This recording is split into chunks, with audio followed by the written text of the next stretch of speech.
Hi friends, welcome to Selvi Mano's life style. இன்றைக்கி என்ன video பார்க்க போகிறோன்னா, கருவேப்பிலையை வச்சு ஒரு பொடி சாதம் தான் செய்ய போகிறோம். அதுக்கு முன்னாடி இப்போ தான் நம்ம வீடியோ முதல்ல பார்க்குறீங்கன்னா நம்மளோட சேனலை வந்து சப்ஸ்கிரைப் பண்ணுங்கள், பக்கத்தில் இருக்க பெல் ஐக்கானையும் கிளிக் பண்ணிக்கோங்க.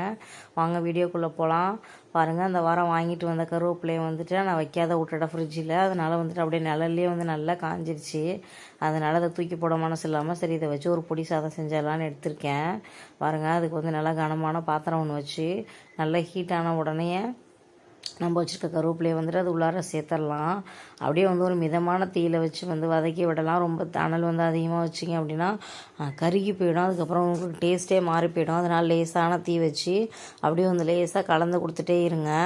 இப்போ உங்களுக்கு வந்துட்டு கருவேப்பிலை வாங்கி நிழலில் வச்சு இந்த மாதிரி வந்து இவ்வளோ கருவேப்பிலையை தூக்கி போட முடியாது அப்படிங்கிறதுனால வந்து நான் அந்த மாதிரி பொடி செஞ்சு எடுத்துட்டேன்.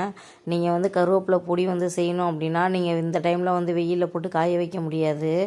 வெயில் நாள் வந்த உடனே நீங்கள் கருவேப்பிலை வந்து வாங்கி நீங்கள் நல்லா பறித்து எடுத்து நல்லா வெயிலில் வந்து காய வச்சிங்கன்னா ஒரு நாள்லேயே வந்து நல்லா காஞ்சிடும். அதை நீங்கள் இப்படி கையில் எடுத்து பார்த்தாலே வந்து நல்லா சருகு சருகாகிடும். அதாவது இப்போ நம்ம வானலில் போட்டு வதக்கிட்டு இருக்கோம்ல, இது முடிஞ்சதுக்கப்புறம் நல்லா சருகாக தான் வரும்.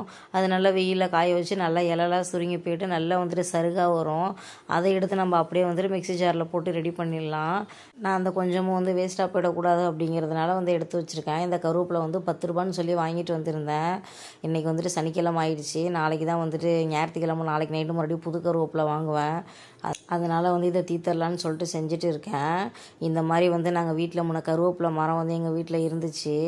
அப்போ வந்துட்டு பூச்சி அரிக்கிற டைமுக்கு முன்னாடி ஸ்டேஜிலலாம் வந்துட்டு மரத்தை வந்து கிளையெல்லாம் உடச்சி விடுவோம். அந்த டைமில் எடுத்து அம்மா வெயிலில் காய வச்சு இந்த மாதிரி பொடியாக ரெடி பண்ணி ஒரு பாக்ஸில் போட்டு வச்சுருவாங்க. வாரத்தில் ஒரு நாள் கண்டிப்பாக வந்துட்டு கருவேப்பிலை சாதம் வந்து செஞ்சு கொடுத்துருவாங்க.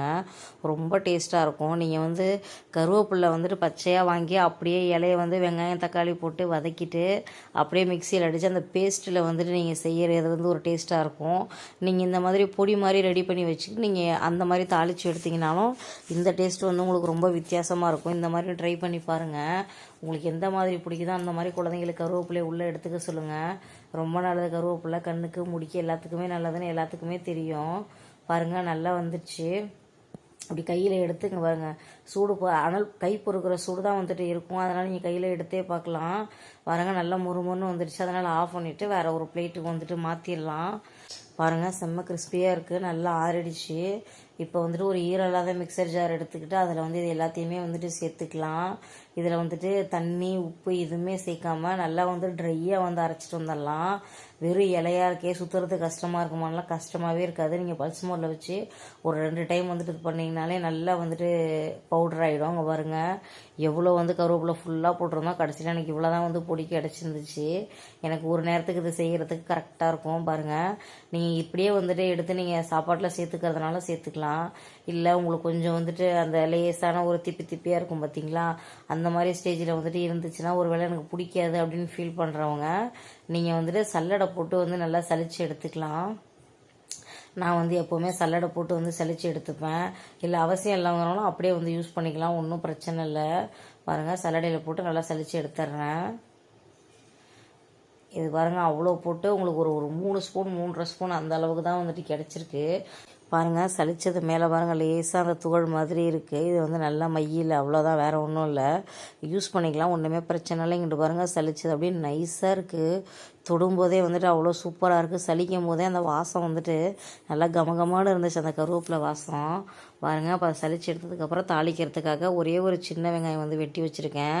அதாவது பெரிய சைஸில் சின்ன வெங்காயம், ஒரு 1.5 பல் பூண்டு, ஒரு 2 வரமிளகா, கொஞ்சம் கடலைப்பருப்பு, கொஞ்சம் வந்து வேர்க்கடலை, கொஞ்சம் வந்துட்டு கருவேப்பிலை. இங்கிட்டு வந்துட்டு சாப்பாடு வந்து வடித்து கொஞ்சமாக வந்துட்டு ஆற வச்சு வச்சுட்டேன் நான். இப்போ பொடியும் வந்து ரெடியாக இருக்குது. இப்போ வந்து நம்ம தாளித்து எடுத்துடலாம். பாருங்கள், வானலில் வந்துட்டு ஒரு 1.5 ஸ்பூன் வந்துட்டு எண்ணெய் விட்டுருக்கேன். எண்ணெய் நல்லா காஞ்சிரட்டும். எண்ணெய் நல்லா காஞ்சதுக்கப்புறமா வந்துட்டு உங்களுக்கு உளுத்தம்பருப்பு என்கிட்ட இல்லை, அதனால நான் சேர்க்கல. உங்கள்கிட்ட இருந்தால் நீங்கள் சேர்த்துக்கோங்க. கடுகு போட்டுட்டு நம்ம கடலைப்பருப்பையும் அந்த வேர்க்கடலையும் வந்துட்டு சேர்த்துக்கலாம். அதுக்கப்புறம் லேசாக அது கலர் மாறினதுக்கப்புறமா நம்ம வச்சுருக்க வெங்காயம், கருவேப்பிலை, வரமிளகா, பூண்டு எல்லாத்தையுமே வந்துட்டு உள்ளே சேர்த்துக்கலாம். இந்த வெங்காயத்தை வந்து நீங்கள் ரொம்ப வதக்கணும், அப்படியே நல்லா அப்படியே கலர் மாறுற அளவுக்கு வதக்கணும் அப்படின்லாம் இல்லை. ஒரு 60% அந்த இது ஸ்டேஜில் இருந்துச்சு அப்படின்னா நமக்கு சாப்பிடும் போது கொஞ்சம் வந்து நறுக்குன்னு கிரன்ச்சியாக நல்லாயிருக்கும். அதனால் நான் அந்த ஸ்டேஜில் தான் எப்போவுமே எடுத்துப்பேன். நீங்களும் வந்துட்டு அதே மாதிரி எடுத்துக்கோங்க. இல்லை நல்லா வதங்கினா தான் பிடிக்குனாலும் நீங்கள் நல்லா வதக்கி எடுத்துக்கோங்க. இந்த மாதிரி நீங்கள் வாரத்துக்கு ஒரு நாள் குழந்தைங்களுக்கு கொடுத்துருங்க. ஏன்னா ஒரே சாதமாக லெமன் சாதம், புளி சாதம், தயிர் சாதம் இந்த மாதிரி சாப்பிட்டுட்டே இருக்கிறதுக்கு இந்த மாதிரி நீங்கள் கருவேப்பிலை பொடி சாதம் கொடுத்து பாருங்கள், உங்களுக்கு ரொம்ப பிடிக்கும். இந்த டேஸ்ட் வந்து உங்களுக்கு பிடிச்சிருச்சுன்னா நீங்கள் இதே மெத்தட்லேயே செஞ்சு கொடுக்கலாம். இல்லை நீங்கள் பேஸ்ட்டு மாதிரி அரைச்சி கொடுக்குறதுனால அரைச்சி கொடுங்க. இப்போ நான் வீட்டில் வந்துட்டு மரம் நிறையா வச்சுருக்கவங்க, கருவேப்பிலை சீப்பாக கிடைக்கும் போது வாங்கி யூஸ் பண்ணணும்னு நினைக்கிறவங்க இந்த மாதிரி நீங்கள் பொடியாக வந்து ரெடி பண்ணி வச்சு நீங்கள் உங்களுக்கு எப்போ வேணாலும் யூஸ் பண்ணிக்கலாம். அது குழந்தைங்க மட்டும் இல்லை, பெரியவங்களுமே வந்துட்டு சாப்பிட்லாம். ரொம்ப காரமாக இருக்காது, நல்லாயிருக்கும். பாருங்கள், இப்போ நான் ஒரு 1.5 ஸ்பூன் வந்துட்டு பொடி சேர்த்துருக்கேன். அந்த பொடி சேர்த்த உடனேவே ஸ்டவ்வை வந்து ஆஃப் பண்ணிடலாம். அனலில் வந்துட்டு பொடி போடக்கூடாது. அதுக்கப்புறமா அந்த சாப்பாட்டுக்கு எவ்வளோ தேவையோ அந்தளவுக்கு உப்பு போட்டு நல்லா வந்து கிண்டி விட்டுக்கலாம். நம்ம ஸ்டவ் வந்து முதல்லே ஆஃப் பண்ணிடணும், இல்லைனா அந்த ஹீட்டில் வந்துட்டு ஒரு மாதிரி கலர் மாதிரி ரொம்ப கரிஞ்சிட மாதிரி ஆகிடுமே. இப்போ நான் வந்து ஸ்டவ் ஆஃப் பண்ணிவிட்டு வெறும் இதை தான் வந்து வதக்கி விட்டுட்ருக்கேன். பாருங்கள், இப்போ நம்ம சாப்பாட்டை வந்து போட்டுட்டு நல்லா வந்து மிக்ஸ் பண்ணி எடுத்துடலாம்.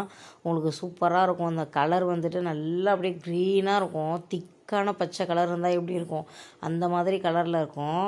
நீங்கள் கண்டிப்பாக இந்த மாதிரி ட்ரை பண்ணி பாருங்கள். நல்லா வந்துட்டு மிக்ஸ் பண்ணி எடுத்துக்கலாம். உங்களுக்கு உப்பு வந்துட்டு எப்படி இருக்குன்னு பார்த்துட்டு உங்களுக்கு கூட குறைய இருந்தால் நீங்கள் வந்து சேர்த்துக்கோங்க. பாருங்கள், நல்லா மிக்ஸ் பண்ணிட்டேன். சூப்பராக இருக்குது பாருங்கள் கலரு. இது எனக்கு சின்ன பிள்ளையிலேருந்தே பிடிக்கும். இது உங்களுக்கு பிடிச்சிருந்துச்சுன்னா இதே மாதிரி உங்கள் குழந்தைங்களுக்கு செஞ்சு கொடுத்துட்டு எப்படி இருக்குன்னு சொல்லுங்கள். இதே வீடியோ உங்களுக்கு பிடிச்சிருந்துச்சுன்னா லைக் பண்ணுங்கள், ஷேர் பண்ணுங்கள், கமெண்ட் பண்ணுங்கள் ஃப்ரெண்ட்ஸ்.